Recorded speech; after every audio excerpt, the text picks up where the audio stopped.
My dad found the love of his life in the form of another woman while he was married, so our family is boycotting his wedding and going on a vacation without him instead. My 18F father is going to marry his girlfriend next week, a day before my cousin's 21F birthday.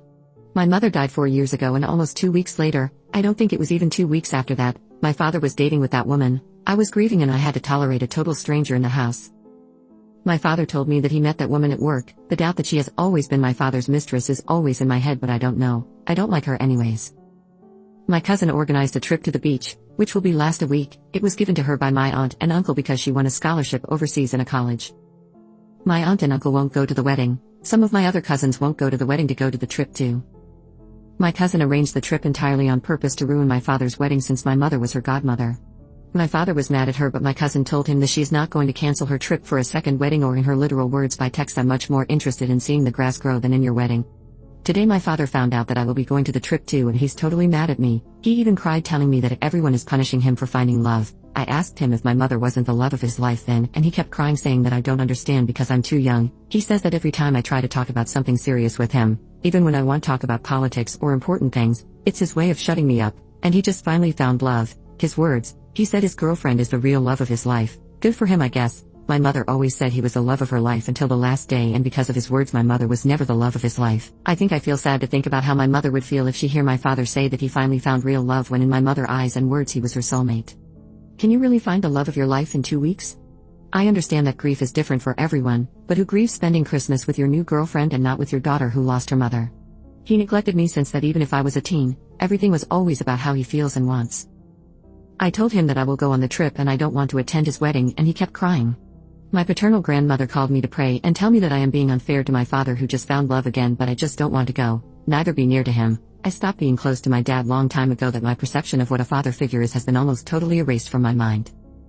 My parents didn't have an open marriage or anything like that. My mother wouldn't have thought twice before divorcing him if he hinted something like that, because she was always a 100% traditional woman in relationships matters. I remember her disgust about those topics, haha.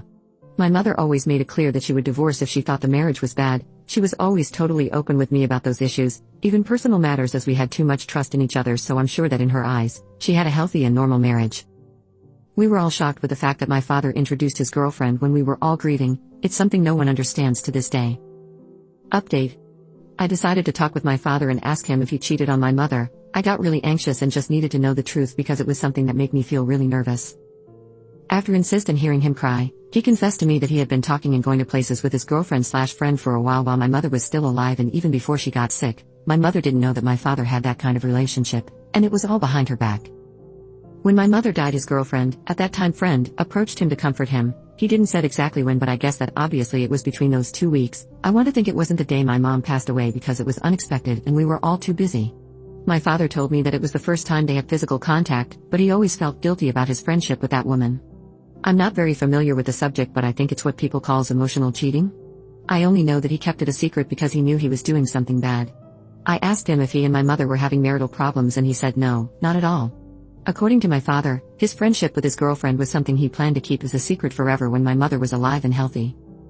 Father told me that he thought he loved my mother until he kissed his girlfriend and decided that we only live once, so that's why he took her home just 2 weeks later after my mom died and did everything he wanted with her. My father's logic was that his job gave him a week of mourning, so according to him, 2 weeks was enough mourning for me. I told him that while he fulfilled his fantasies I was alone in our home, and he kept saying the same things like, "You were almost 15 years old, you were already a woman, at your age I was already working," and so on. I don't think I'll ever get to that level of maturity to understand his mind. I asked him that if he thought about cutting off contact with his girlfriend if my mother found out, and he said something like, "No, I wouldn't cut contact with her. It was just an innocent secret and your mother never found out." I told him my mother would cut off his balls if she heard him say that, and he started crying again. But anyway, all of this doesn't change anything. The result is still the same, a father who neglected his daughter. I said a lot of things to him. I've been going to the psychologist for years, so I know how to manage my feelings, but at that moment I told him everything I've been keeping to myself, and he cried again. Isn't that weird? Cry when you're the one who screwed up? I only feel bad for my mother and myself. For now, I warned him that I am going to rent the house to make money and cut off contact with him when he leaves the house with his girlfriend. He didn't complain about that because at least he always agreed that the house is mine. I'm not going to leave him homeless or anything like that. I'm not going to his wedding. I'm not going to invite him to my wedding in the future. I don't care if my future kids doesn't have a grandparent or anything like that. I think years ago I lost both parents, but luckily I have my family. I see myself as a person who had to mature quickly. My mother left me in charge of my father, but my father maybe decided to bury his paternal instinct next to my mother, or maybe he never had one. He was always a regular father, so I don't care if I don't see him again.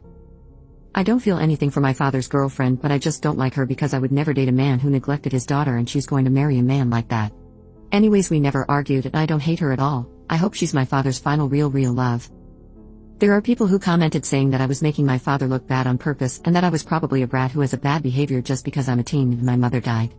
I don't understand what kind of education those people had, but being a teenager doesn't mean that we let ourselves be carried away by our feelings. Sometimes a minor can speak much calmer and in control than an adult, and that doesn't mean that I want to play myself as a saint. I really don't know where I went wrong for my father to prefer to forget that he has a daughter. I don't know what I could have done wrong. Maybe the key was to yell at him and make a tantrum to get his attention, as some comments said, but I stopped caring long time ago.